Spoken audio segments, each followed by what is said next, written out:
Good morning, Maureen Jules-Perez. How are you doing? Good morning. Nice to see you. You too. It's such an honor to have you with us here. And you have actually blazed the trail for a lot of years as a Black woman in technology, and I know that hasn't been easy. And currently, you serve as the Vice President of Technology for Capital One, correct? Yes, and first, thank you so much for having me. Hmm, It's pleasure. excited to be here. That is correct. I am a technology executive, but I also do a lot of work when it comes to diversity, inclusion, and belonging. Oh, wonderful. So tell us for February, what does Black history mean to you?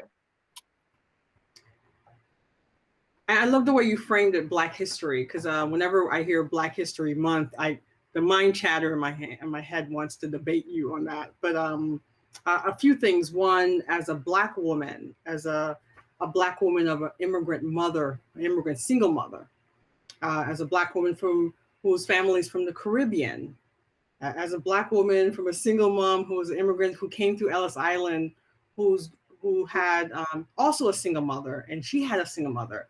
I look at that linear sort of path, and then I realize everyone has a different path themselves. And so Black stories aren't monolithic; they're from all over the world.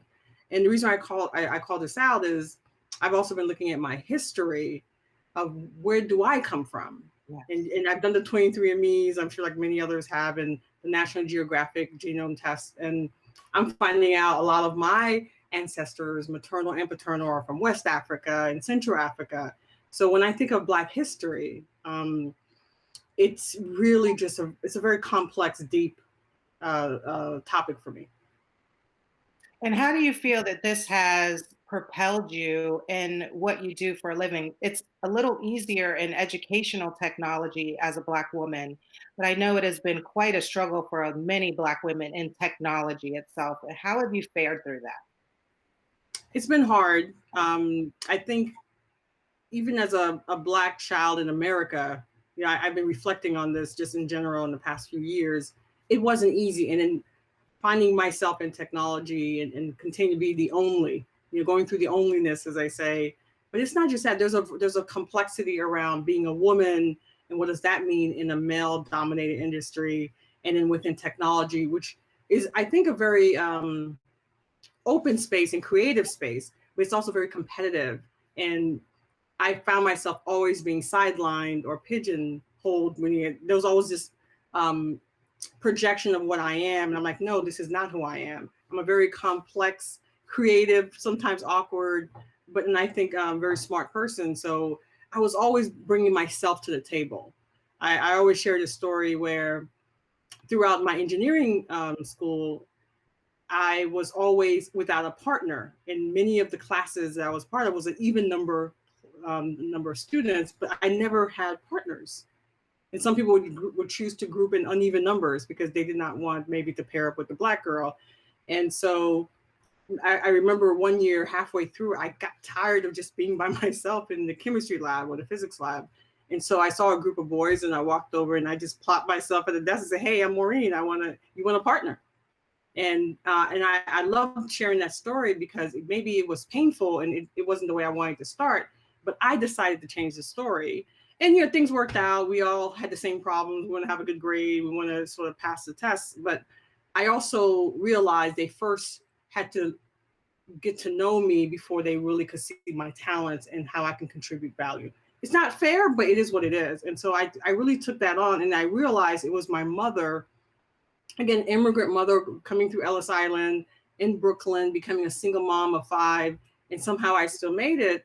It's because she was optimistic. She always said, you don't always just look at the problem, you look at how can you pass or solve the problem or pass the test.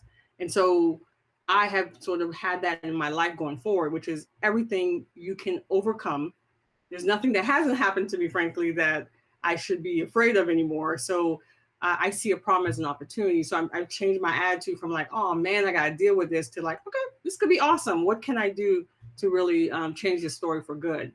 And I think that's part of how I dealt with many microaggressions, in some cases, direct, um, just negative happenings. And I just choose not to be part of that story. I choose to either go around it or change that story for good. So I thank you for asking that. love those words of self accountability, basically, self propelment, Yep. and making the decisions for you. And that's hard in our position as women, you know. But do you have any final parting words of advice for any other women of color that are trying to climb that ladder of technology? Absolutely. I have this yeah, I have these words I say to myself, and I always start with real talk. Like, how would I talk to you as a friend, or my husband, or someone at a, at a happy hour? That, and again, I frame it as real talk because that then tells me that I'm being my authentic self. Hmm, And so my takeaway is always do whatever you need to do, whether it's having a plan or building a tribe around you, to ensure that you remain yourself. Who you are at Trader Joe's should be the same person who you are in your house, and should be hopefully mostly yourself at work, if not 100%. So it sounds easier said than done, but with practice, I think it's very important for us to not always have those masks on. It's exhausting. And I think a lot of genius potential, great ideas, great collaboration, innovation are missed because people are holding back. And so my advice is real talk, make sure you stay your authentic self, and everything else will be all right. that's right. Absolutely. Great advice from Maureen Jules-Perez here today. Real talk, stay yourself, be authentic.